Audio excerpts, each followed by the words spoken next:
है अदीबा फातिमा, आलिया खातून, नेहा आफरीन, अनम सबा, नूर सबा, अशमीरा कश्यप, शबनम परवीन, आलिया खातून, सुमैया परवीन, जोया परवीन, अशना परवीन और साइमा भी।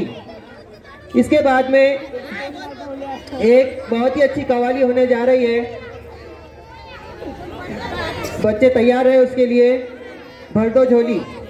उसके पहले हम ये प्रोग्राम लेते हैं। बच्चों की हौसला अफजाई करते रहे, आपसे गुजारिश है।